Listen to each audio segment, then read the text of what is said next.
Fala aí, verdurinha, beleza? Hoje o Caterva em clima de aula, porque é um vídeo que a gente estava querendo fazer há muito tempo, a galera estava pedindo, e vamos aqui saber o que é direita e o que é esquerda. Começou a rolar um papo aí entre os comentaristas de direita, o Reinaldo Azevedo, uma outra galera ali, Vera Magalhães, todo mundo falando que tem que se construir um bloco de centro para lutar contra os extremos. Primeira coisa, o que é o extremo? Quem são os extremos no Brasil? O que é esse centro que eles estão falando? Se a galera da direita tá falando para construir algo de centro, a gente tem que olhar com suspeita. Aí começou a falar lá, o Dória se colocou como centro, o Moro se colocou como centro, Luciano Huck também como centro. Desses três, o Huck é o que está mais próximo do centro, mas também não é. E hoje a gente vai pontuar aonde cada partido está e vamos falar um pouco de alguns nomes da política nacional também onde se encaixariam dentro dessa posição aí.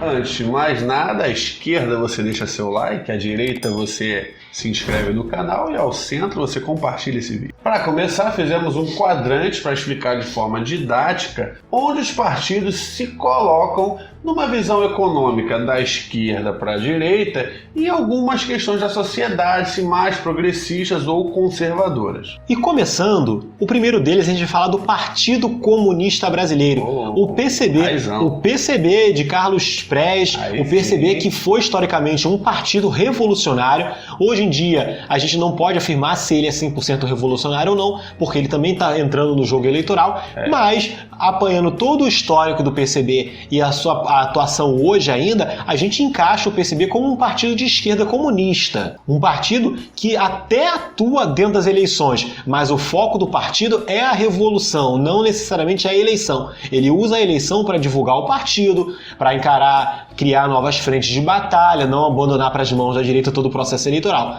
Mas, historicamente, o foco do PCB é conseguir conquistar o poder através da conscientização da população e, consequentemente, levando a uma revolução proletária. E no Brasil, a maioria esmagadora dos partidos de esquerda são mais progressistas. Então, as questões sociais da cidade, do Brasil, do dia a dia, essas questões dos partidos como luta à homofobia, luta contra o machismo, luta contra o racismo, a esquerda sempre vai se posicionar mais a favor dessas pautas, inclusive as pautas individuais, como a legalização das drogas e por aí vai. Nesse cenário de esquerda comunista também temos o PSTU, que assim como o PCB, utiliza as eleições para divulgar o seu trabalho, mas também acredita na revolução. Cabe lembrar que o PSTU saiu do PT ali em 92, quando o PT decidiu tirar o socialismo da sua carta, mas está menos à esquerda do que o PCB, porque tem algumas pautas que ele vai de encontro aos outros partidos de esquerda, como por exemplo o PSTU foi a favor do impeachment da Dilma Rousseff. Temos também o MEPR, que é o Movimento Estudantil Popular Revolucionário, se enquadraria numa esquerda comunista mais conservadora. Eles são contra, por exemplo, a legalização das drogas. Segundo eles, por exemplo, o uso da maconha seria aí uma degeneração burguesa. Estaria aí afastando os trabalhadores da revolução. Eles não têm legenda, mas participam da militância e a gente tem que vangloriar aqui que o MEPR tem disposição para porrada. Amigo, nos atos, pode contar com o MEPR que eles não peidam não. E entrando na esquerda tradicional, que acredita no socialismo, mas acredita num socialismo a partir de um processo eleitoral, ele não abandona a militância de rua, ele não abandona a consciência de classe, a conscientização da classe trabalhadora, ele não abandona nada disso. Só que ele aposta a maior parte das suas fichas no processo eleitoral, que é o caso, por exemplo, do PSOL. O PSOL hoje é um partido de esquerda socialista, mas que vem lutando dentro do processo eleitoral. Não é à toa que ele vem crescendo dentro dessas áreas. E nomes que se destacam no PSOL, a gente pode falar o Guilherme Boulos, que hoje está concorrendo à Prefeitura de São Paulo, e o Marcelo Freixo, aqui do Rio de Janeiro também, são acho que os dois grandes nomes.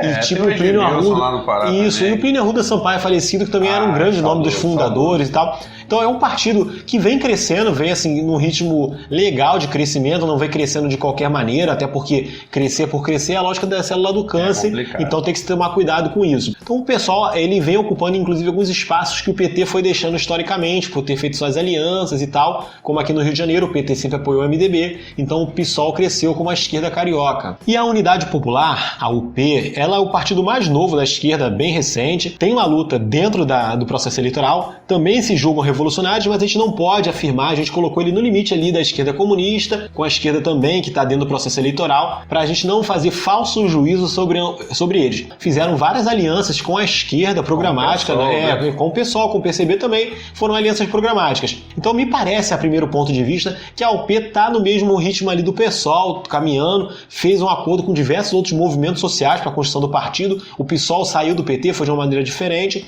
e a Unidade Popular começa sua construção, tipo como o PT começou lá nos anos 80, mas claro, numa dinâmica bem menor e tal, porque a gente via outra conjuntura nos anos 80. Chegando no centro-esquerda, a maior representatividade é claro que é o Partido dos Trabalhadores. O PT, que não é extrema esquerda, Verdurinha, não é. Para de chamar o PT de extrema esquerda. O PT, que próprias lideranças como o Fernando Haddad tomam como base ali a social-democracia, eles querem administrar o capitalismo, se preocupam com o crescimento econômico para buscar um desenvolvimento social. O PT, de fato, é o maior partido da esquerda da América Latina, um partido de massas, que tem uma história muito bonita de crescimento. Dentro do PT existem militantes socialistas, tá? Mas é a minoria. Por exemplo, o Lula e a Dilma não são socialistas, eles são da corrente por um novo Brasil, não sei nem se chama assim mais, mas é uma corrente mais à direita do PT. E só para a gente ter um pouco de noção, o PT, assim como alguns partidos de direitas, como o PSDB, lutam contra o chamado paternalismo brasileiro, que eles já alegam que isso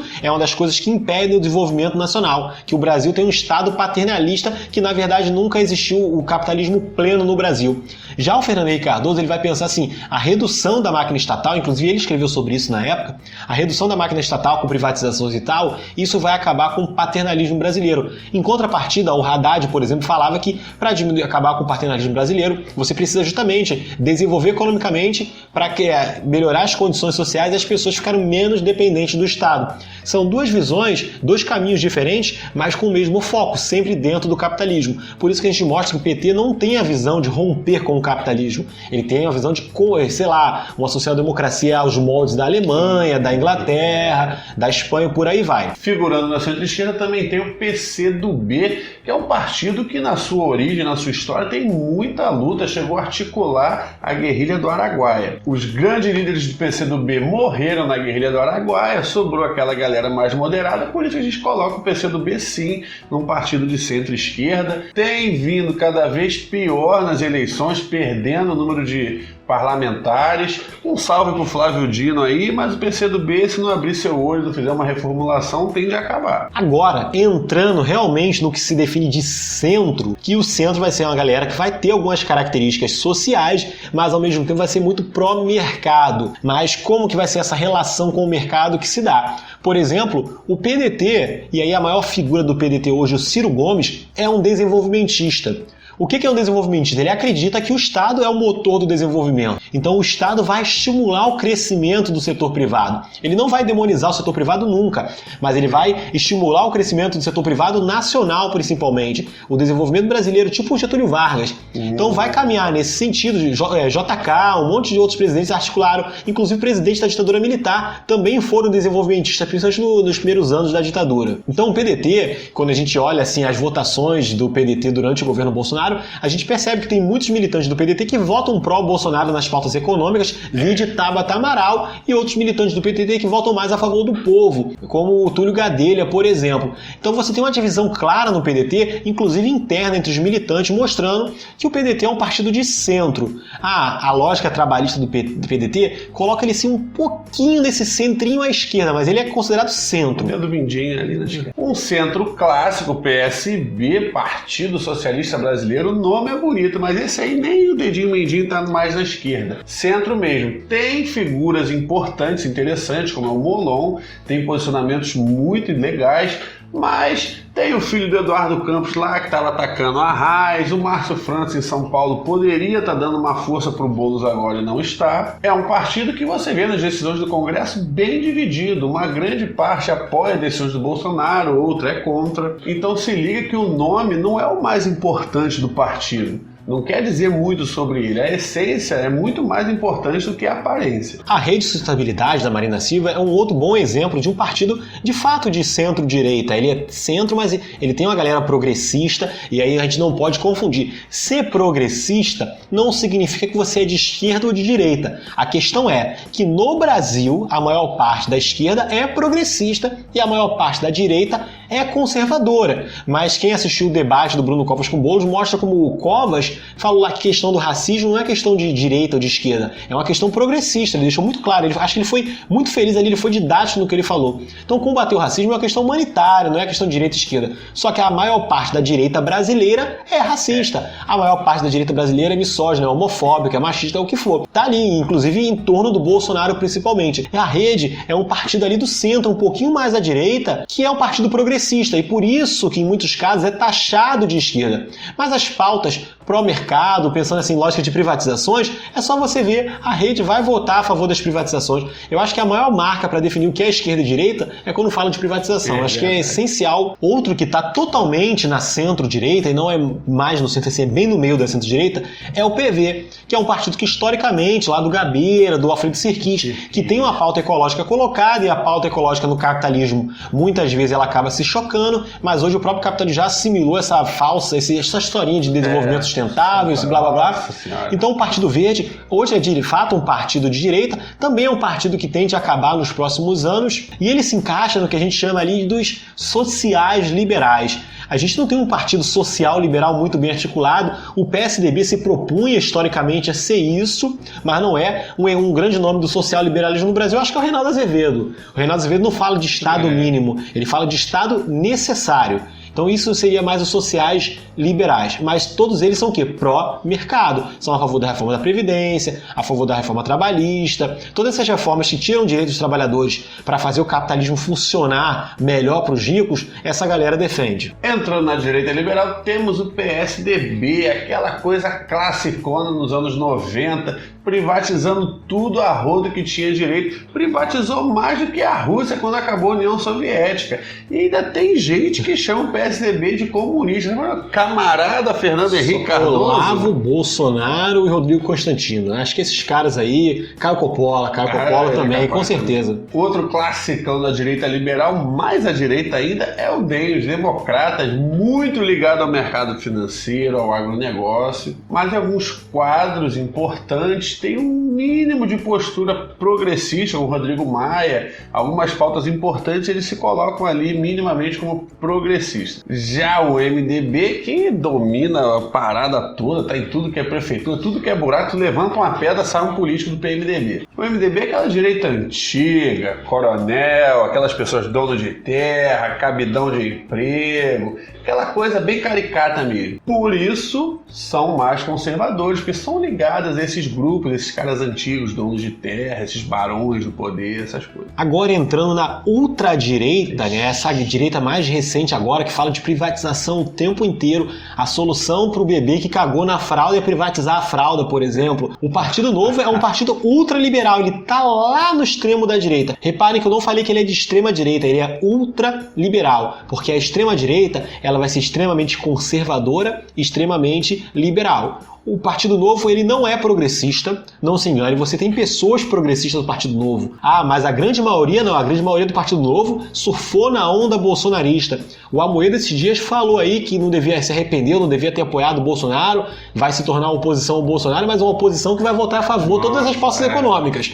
Só para deixar claro, qualquer pauta econômica do Bolsonaro, o Partido Novo vai votar a favor. Que oposição é essa que vota a favor? O Amoedo foi chamado pelo Fábio Sabará, lá de São Paulo, de esquerdista, que o Amoedo dá ala esquerdista do Novo. Que é isso? O Novo já está no extremo da direita liberal na questão econômica. Ele só é menos conservador do que tipo uma Aliança para o Brasil, um Bolsonaro da vida. Então, por isso que o Amoedo, pelo fato de ser mais progressista do que outros, ou mais progressista não, talvez menos conservador do que os outros, é chamado de esquerdista. E isso confunde muito o debate político brasileiro. Eu insisto, todo mundo tem que entender o que vem a ser conservador, o que vem a ser progressista, o que vem a ser esquerda, o que vem a ser de direita. Tem os partidos das igrejas, ultraconservadores, ultraliberais, os republicanos e o PSC. Tem umas figurinhas maneiras, o Crivella do Republicanos, o PSC tem o Pastor Everaldo, tem o Wilson Witzel. todo mundo surfou na onda bolsonarista conservadora. Outros dois partidos interessantes para entender o que seria a extrema-direita brasileira é justamente o Patriotas, que era o antigo PEN, Partido Ecológico Nacional, que mudou assim da água pro vinho, né? Mas um vinho estragado, que criou um partido de fanáticos. Pelo nome de Patriotas, decidiu atrair um bando de bolsonaristas. Tentou atrair o Bolsonaro, não conseguiu, e depois foi lá e puxou um monte de bolsonarista na eleição agora de 2020, encheu de bolsonarista no Patriotas também, e por isso que o Patriotas é um partido de extrema-direita que veio para ficar na extrema-direita mesmo. Do Daciolo eu não faço ideia, de onde o Daciolo tá, mas o Daciolo é o líder da Ursal, então esquece ele. Sabe onde está o Daciolo, comenta aqui pra gente. Já o PSL tem um diferencial que o PSL em si ele não é um partido de extrema-direita. Ele se tornou um partido de extrema-direita pelo número de bolsonaristas e o próprio Bolsonaro que entrou nele. Mas com a criação de fato do primeiro partido fascista brasileiro, que seria a Aliança pelo Brasil, esse partido sim seria o grande partido declarado de extrema-direita brasileira. Extremamente conservador, extremamente ultraliberal. Para você, Verdurinha, que vem falar que o fascismo não é liberal, é porque você não entende nem o que é fascismo. Tá achando que o fascismo é só o comportamento do Estado na questão econômica. Não, ele não atua. O fascismo é extremamente conservador também.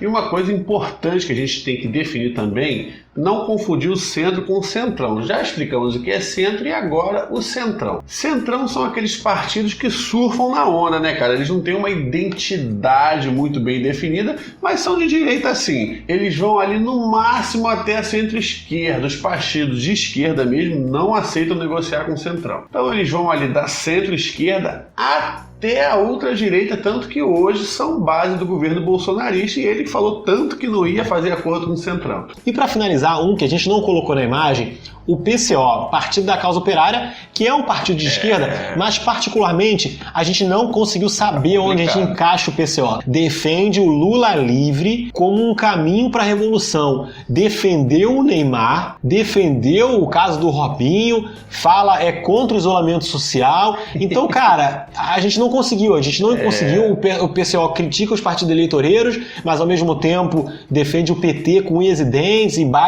fala que o Boulos é o candidato da burguesia paulista para derrubar o PT. E a gente não tem, assim, a gente trabalhou aqui com duas dimensões, né? Altura e largura e tal. Se tiver o WhatsApp do Rui Costa Pimenta, a gente até uma terceira dimensão ali dá para colocar, pensando numa profundidade, mas acho que o PCO já tá numa coisa de quarta dimensão, no Triceract, essas coisas que o Caterva ainda não alcançou. Se você ficou até o final desse vídeo, é porque você gostou mesmo. Continua ajudando o Caterva, compartilha esse vídeo. Até a próxima.